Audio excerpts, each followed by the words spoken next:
Senhor presidente, colegas deputados, público aqui presente, quem nos acompanha pela TV Alesp, mais uma vez aqui nessa tribuna, falando de projetos que interessam ao orçamento do Estado de São Paulo, o governador nesse desejo, nessa vontade de ter seus pleitos atendidos, mas sem ter até agora manifestado qualquer interesse. Deputado Massafera, líder do PSDB. E seria importante a gente ouvir o PSDB, além do líder do governo, sobre, dentre outras questões, aqui que estão os servidores da Fazenda, que estão, como muitos de nós que aqui estamos, também cansados. Estão aqui desde as 16 horas, acompanhando para e passo, e quem está aqui no plenário também, os deputados acompanhando a sessão, fazendo um debate, e a gente sabe que isso desgasta, cansa, mas temos que fazer a nossa tarefa. E os servidores estão aqui, com certeza impacientes, mais do que isso, ansiosos, porque estão vendo a chegada do final do semestre, estão vendo ali o limite, de vai ou não vai. Eu acho que agora de fato é o momento. Agora, de fato, é o momento. Nós, depois de uma luta que veio crescendo, a luta deles, aliás, é uma luta antiga, mas que esse ano tomou um forte impulso, mas que cresceu ao longo desses meses, e chegar no semestre final, não ter o desfecho favorável, e ter a incerteza do segundo semestre, não é algo tão fácil para qualquer movimento político. Mas, caso o governo, o PSDB, não se sensibilize até amanhã, vocês têm que continuar firme, sem esmorecer, e vir aqui com mais força, maior pressão no próximo período. Hoje, essa tribuna, e vocês conseguiram arrancar mais um depoimento favorável de outro deputado do PSDB.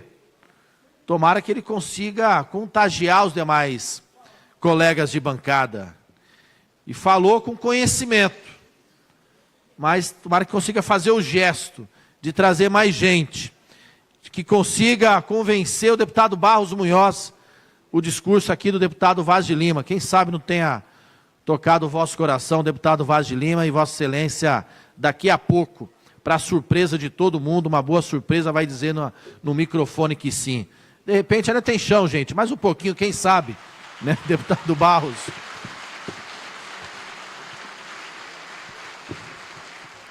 De repente, até o final da noite, ele ainda faz isso.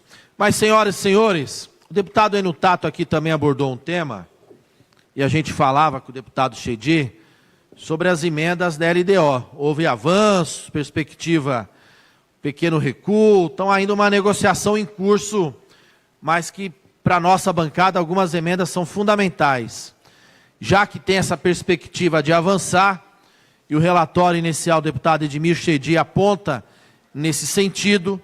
Esperamos que amanhã na Comissão de Finanças a gente possa garantir a aprovação do relatório do deputado Edmir. Esperamos que o governo não queira atropelar um próprio deputado de sua bancada, inclusive do DEM, um forte aliado do governador aqui no estado de São Paulo. Então, deputado Barros, deputado Cauê, deputado Massafera, nós estamos ouvindo alguns líderes, inclusive deputados da vossa bancada. Isso é importante ouvir também a liderança do PSDB. Ouvir também, à vontade. Permita só uma parte. Por favor. Em respeito ao pessoal que está aqui até agora escutando, eu queria só dizer que esse tempo todo eu tenho me esforçado muito em buscar uma solução para eles. Falei com os delegados regionais, falei com os fiscais, falei com o sindicato, falei com a associação e tenho uma proposta feita que está em estudo para nós resolvermos um impasse que eles estão, porque nós vamos ajudar a resolver de alguma forma.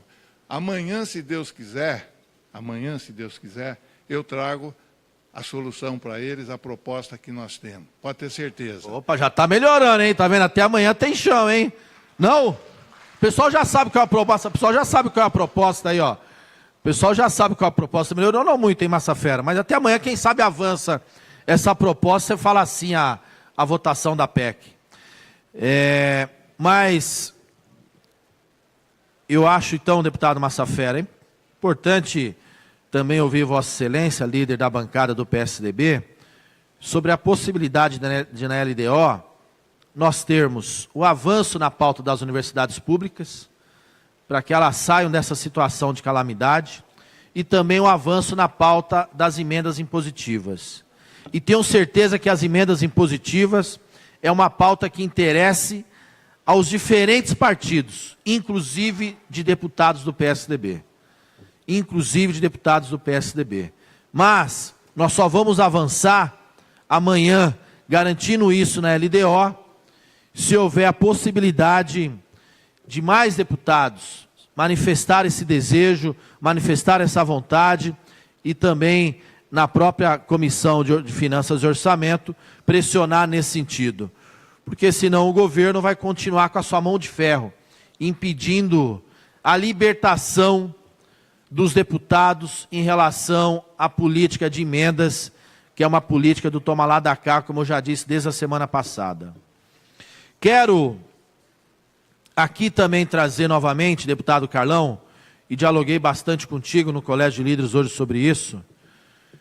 Eu acho que amanhã, ou quinta-feira, nós não podemos deixar passar o PL 58. Não deixar de passar. Tem que vir a voto. Não deixar de passar novamente a não votação dele.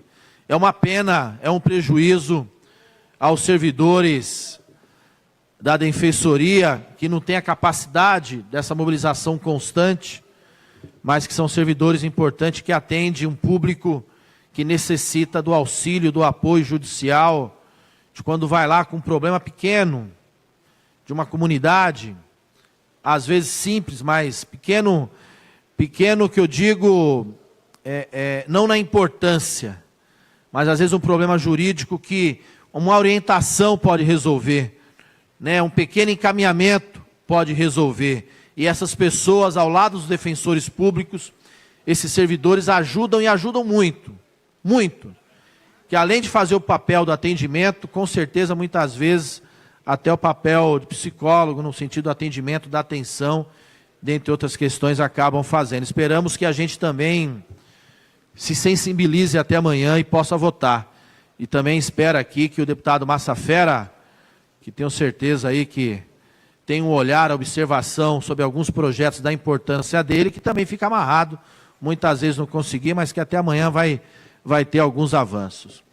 Eu queria entrar numa outra pauta, mudando o assunto. O deputado Enio Tato trouxe aqui uma promessa antiga, mais uma das promessas do governador que não foi cumprida.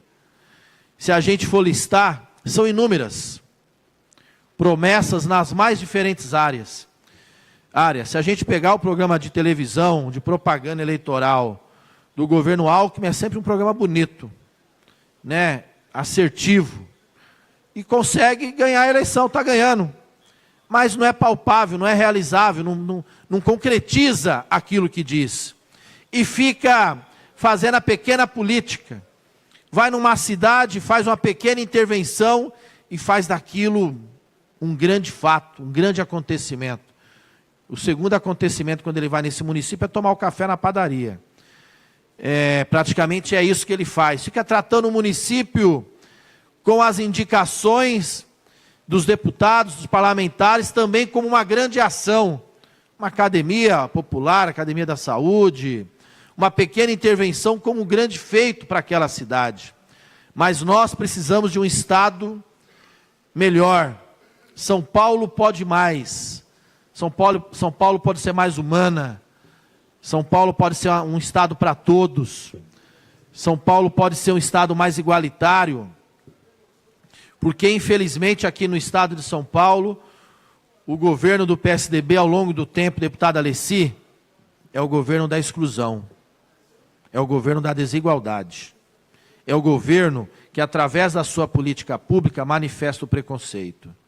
Aquilo que o deputado Enio Tato falou sobre a estação de Varginha parada, esperamos que volte, mas se a gente pegar uma estrutura pública na região central de São Paulo, do estado ou de qualquer outra cidade, na região mais nobre, é uma estrutura mais bonita, mais bem cuidada. Só que quando a gente avança para a periferia, essa não é a realidade. Não é assim nas estações de trem, não é assim nas escolas públicas. Quando a gente vê uma escola pública na região nobre, ela está ali bonitinha, bem cuidada, pintada, limpa. Vamos na periferia para ver o muro quebrado, o mato alto, escola, infelizmente, mal cuidada no seu conjunto. E a gente pode pegar outros equipamentos, como delegacia de polícia. A gente pode pegar um conjunto de equipamentos públicos e a gente vai observar essa diferença. E eles não têm o que dizer. Eles não podem dizer que é o outro. Eles não podem dizer que é o antecessor. Ele não pode dizer que é o adversário. Porque estão aqui desde 98. Covas, 94. 95 no caso. Covas reeleito, depois o Alckmin, que ficou durante muito tempo à frente do governo do estado. Então, acho que São Paulo, pelo seu tamanho, pela sua importância, pela sua riqueza, não pode ser um estado a agir com essa pequenez na política pública. Tem que fazer uma política maior, mais forte. Nós temos condições, e aqui nós temos diversos deputados do interior, de ter programas regionais. O interior de São Paulo é rico, deputado Barba, e é grande, e é diverso. Mas qual é a política regional que nós temos para as diferentes regiões?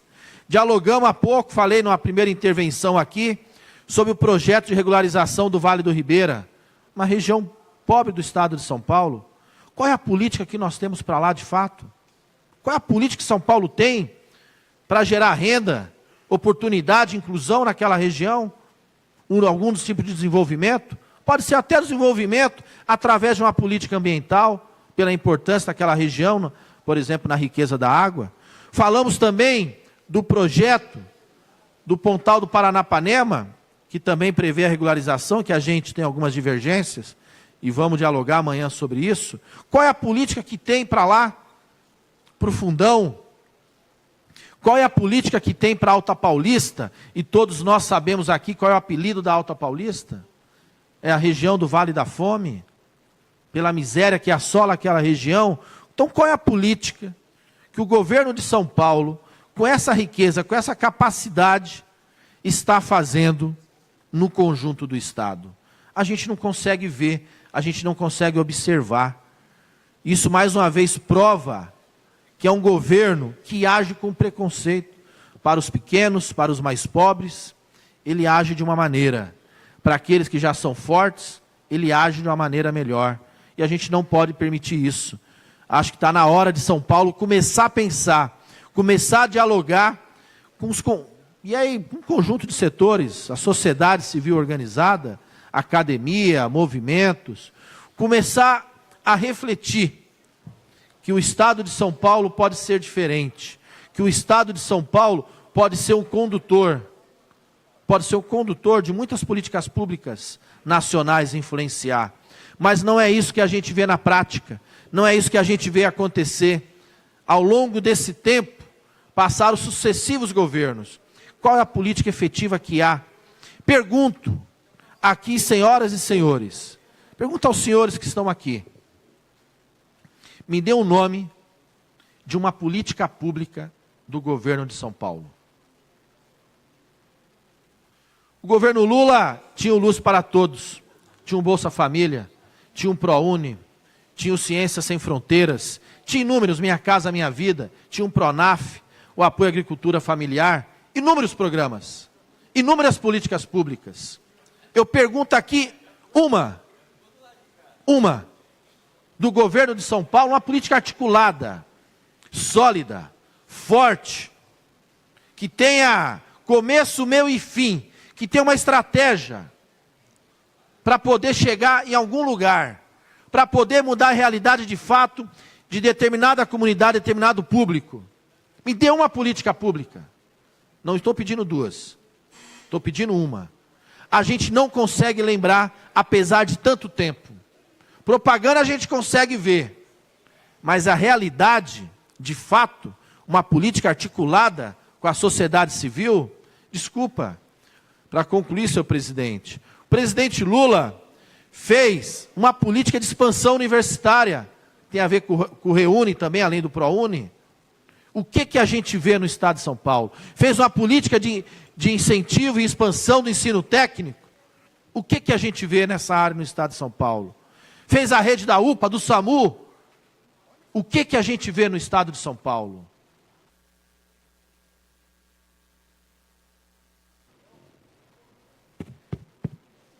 Oi. Só porque estão cortando o seu tempo, hein, Hélito? Pô, cortaram o seu tempo aqui, mas obrigado. Mas para concluir, para concluir, falava da política de saúde e outras, a gente não consegue citar uma política pública do governo do estado de São Paulo. Podemos falar na área da assistência social do governo Lula, falei do Bolsa Família, mas tem a política do SUAS que foi criada, enfim, o Sistema Único de Assistência Social, enfim, tem uma política articulada, que pensa no processo de inclusão, de desenvolvimento, que pensa numa perspectiva. Nós tínhamos a política internacional, onde o Brasil fez aí inúmeras relações comerciais, diplomáticas. Qual é a política que nós temos para valer no estado de São Paulo? Pode ser que eu não saiba, mas se alguém souber, fique à vontade para nos esclarecer.